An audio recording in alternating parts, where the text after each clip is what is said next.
and brothers and ask you, first and foremost, each and every one of you, thank you for the privilege of being able to stand with you, because I know that ASPE stands with the American workers. ASPE stands for all that's right. Let me acknowledge a few friends and the fighters who are here today with us. It goes without saying, thank you to my friend and your president, B. Saunders. We were just talking earlier, we've done a few door knocks, we've done a few phone banks, we've done a few rallies, and we've worked together on a few laws to improve people's lives. I said, my friend, the important thing about this guy is, this guy's the friend to every American worker. So thank you, Mr. President. Thank you for your leadership. The leadership team of ASPE is there when we need them, always when they need them, making sure we not just win elections, but we understand you don't just win elections to make political traction. You take that political capital and you burn it as fast as you can to improve people's lives. And that's why we're representing 1.4 million ASPE members. Thank you. Thank you for what you do. And as a dues-paying member of my teachers union for years, let me just say thank you again for having a fellow union member here. Vice President and I are just so grateful for the support you've given us. I'm proud to be on this ticket, working with Vice President Harris, who we all know we want to call the next President of the United States.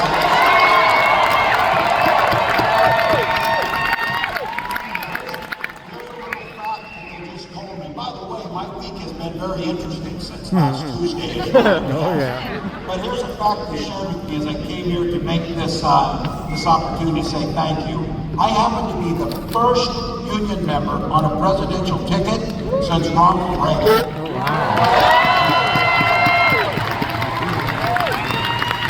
wow. But rest assured, I won't lose my way. Probably should be a few more union members in elected office, President Saunders. Yes. I think I'm looking at some. So, you heard the story. You knew Vice President Harris grew up in a middle-class family, picked up shifts at that McDonald's as a student. I keep asking this to make a contrast here. Can you simply picture Donald Trump working at a McDonald's right now? For the burgers. Oh, he knows. He could run that damn Flurry machine like a garbage. Well, Vice President Harris took that work ethic, goes to work every single day to make sure families don't just get by, but they get ahead. She stood on the side of the barrier, and she stood up to the billionaires that had fought corporate greed. She led this administration's work to eliminate the barriers to organizing. And let's not forget, she cast a tie-breaking vote on the American Rescue Plan to keep public service workers on the job during the pandemic. Just to be clear, the Vice President and I, we know exactly who built this country. It was nurses, it was teachers, and it was state and local government employees that built this country. People in this room built the middle class. That's not just a saying, it's a fact. When unions are strong, America's strong.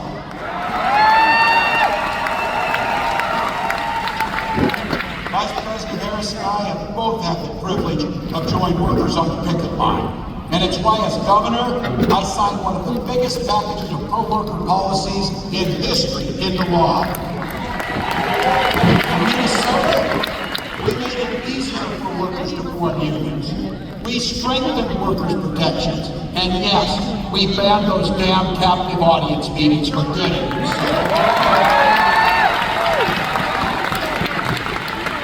Last time I said that at a union meeting, they sued me over it. It was the best thing to get sued over I ever said. We're going to continue to do those meetings. But we did more than that for families and ASPE workers that are there every single day. We did things to improve people's lives in a real fundamental way. We guaranteed free breakfast and lunch to every single child in the city. That helped a whole lot of school employees, ASPE members, keep their students engaged and keep them in the classroom. Today, Minnesota is one of the best states for workers in the country. I'm surrounded by some that aren't, so the Vice President's vision is to take those worker protections to every state in the union.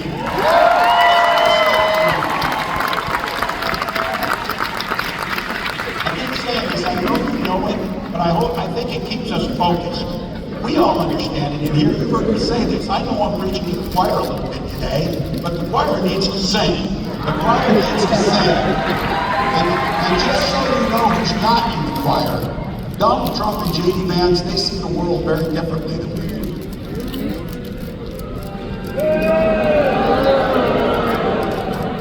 The only thing those two guys knows about working people is how to work to take advantage of them. That's what they do. Yep. Every single chance they've got, they've waged war on workers. And their ability to collectively bargain to take that away from them. All we're asking for is better wages, better benefits, better lives, and dignity in the work that we do. There's a great bill in Congress. Should be the easiest vote you've ever taken, the PRO Act. Make it easier to form a union and bargain. Allow people to have the freedom to make a choice. Allow them to be able to do that. They also oppose the Public Service Freedom to Negotiate Act, which would require states to bargain with their employees. If you're living in a state where you get to do those things, it's one thing.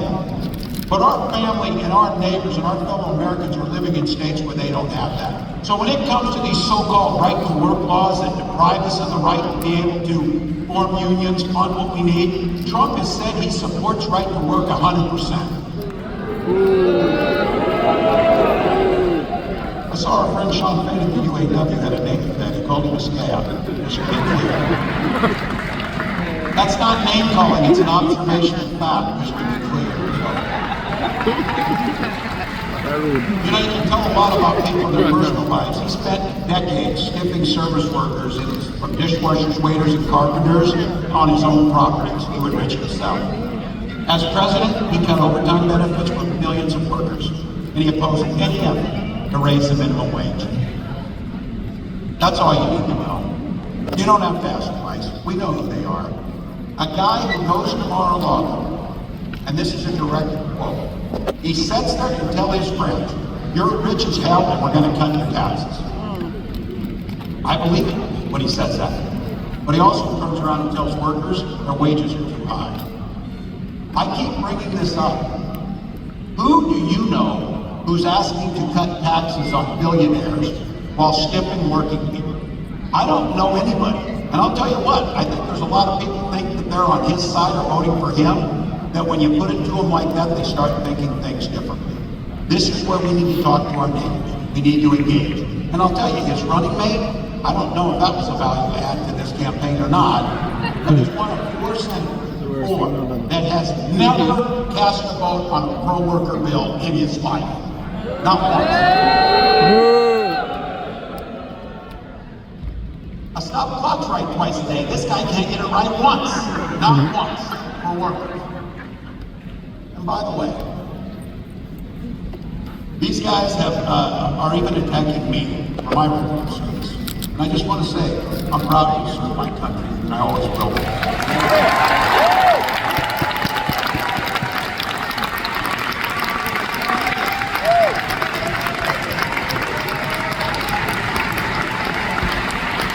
With my dad's encouragement, a guy who served in the Army during the Korean War, I signed up for the Army National Guard 2 days after my 17th birthday. I served for the next 24 years for the same reason all my brothers and sisters in uniform do.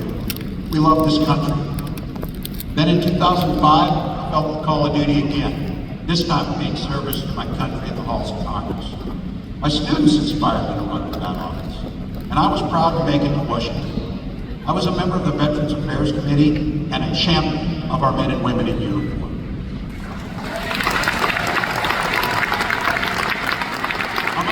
As clearly as I can, I am damn proud of my service to this country.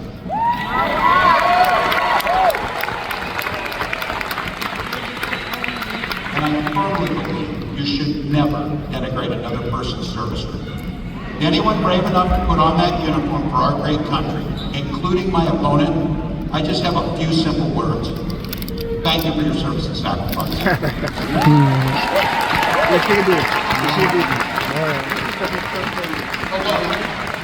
It's not what they've done that we should be concerned with here today. It's what they're going to do.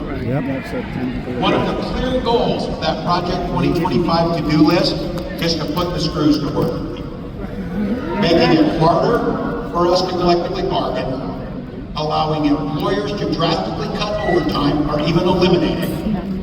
And make no mistake about this, Donald Trump and J.D. Vance want to eliminate ASPE and all public sector unions altogether.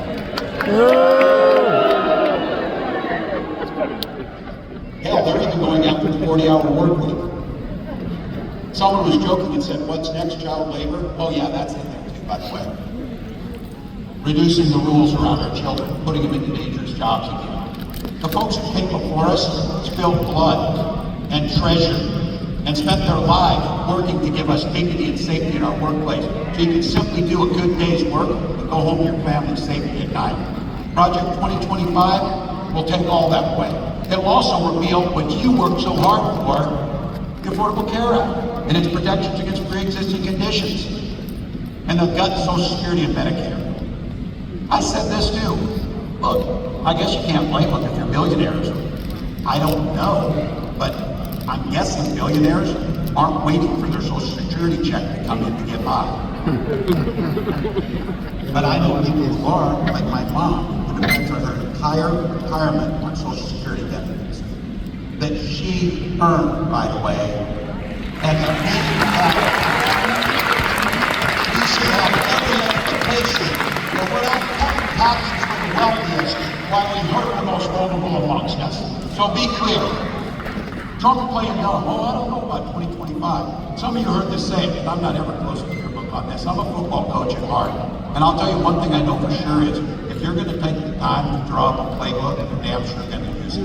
So don't think they're not going to use that playbook that you are, because they're going to.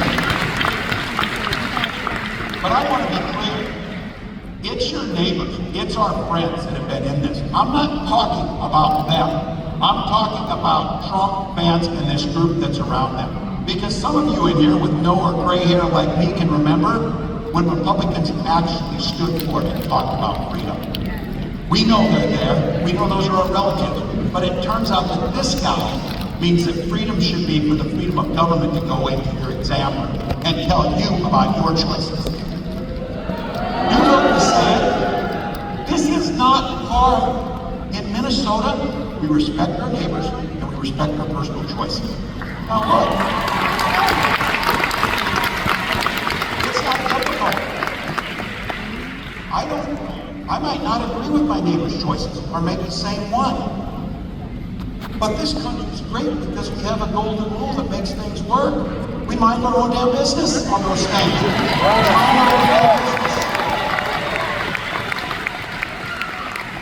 Why would you think I need your advice to tell me what books I can and cannot read, or when to have a family, or how to have a family, or what religion to worship, or how to organize?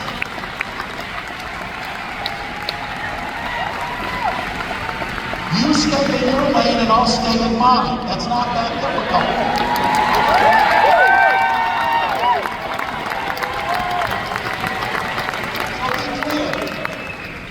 Watch our next president as she comes out on stage and she comes out to a song about freedom. When she's talking about freedom, she means you're free to make your own healthcare decisions. You don't need us. You don't need us. And as a school teacher, I'll tell you what. Children should be free to go to school without worrying about being shot dead in their classrooms.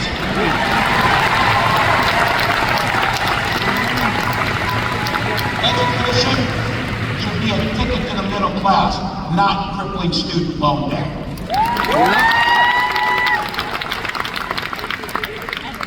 Here's the thing, we don't have that long to go here, but think about the future that we can create. We know what the past is. We know what these guys are going to do because they wrote it for us. It's convenient to them to write it in Project 2025, so we know that. That's not the future we want. We want the future. Here's exactly what Vice President Harris will do when she gets into the White House. As President, Vice President Harris said, she will sign the PRO Act and the Public Service Freedom Negotiation Act right into law.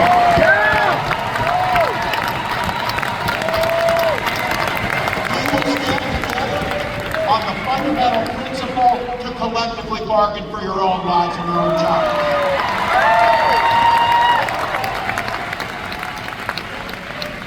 And we believe in fairness. That's what we believe in. That's why corporations can start paying their fair share. And that's how it works. At the same time, what we did in Minnesota is lower taxes for the working folks, and we have the fairest tax system in the country, and things work out pretty well.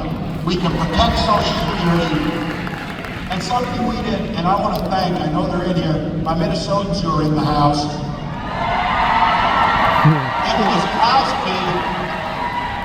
It was asked me to put into place the most generous paid family medical leave in the country in Minnesota.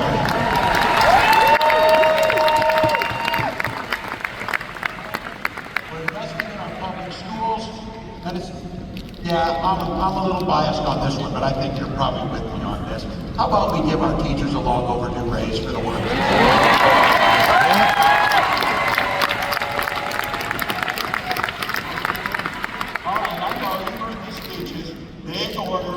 Optimistic or whatever, I gotta tell you, I will cop for being an eternal optimist. That's me. But I come by it honestly. I supervised the damn high school lunchroom for 20 years. You do not survive that job without being an optimist. And I also think you've heard me say this, hope is the most powerful word in the English language. It was so powerful for when my wife and I first had our first child. We named our daughter Hope. But my wife often reminds me, hope is a great word, it's a beautiful name, but it's not a damn plan. We can't hope that we defeat Donald Trump. We can't hope that we can collect people. We can't hope that we get Social Security. We can't hope that we address climate change. We don't hope to win.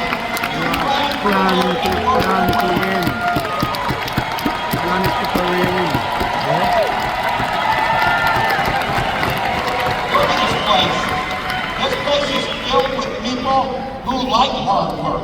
These are people who get up and enjoy hard work and know how to get it done.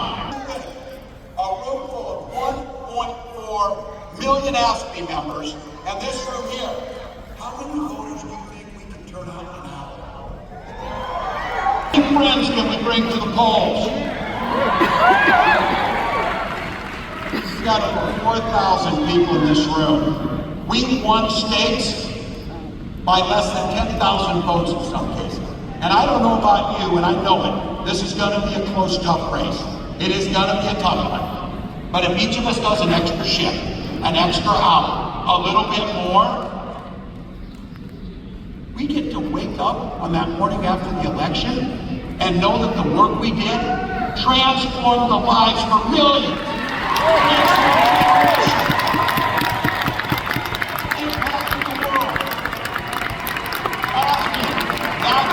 That's how it happens.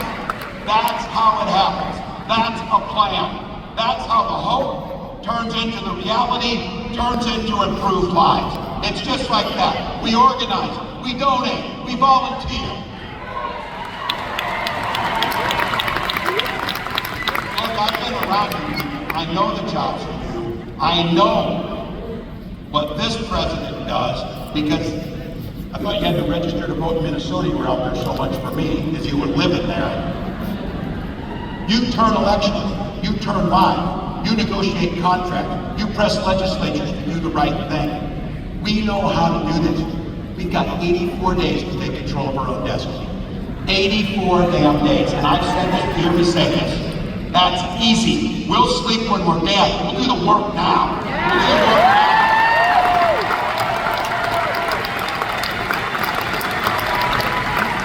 And you do it for the most beautiful and selfless reason, because you believe in the very soul of your being that you believe in the promise of what America can be. You believe we can all enter the middle class. You believe we can all have dignity. You believe we can all thrive. But you know what? We gotta fight. Because as the next President of the United States says to me often, when we fight, we win!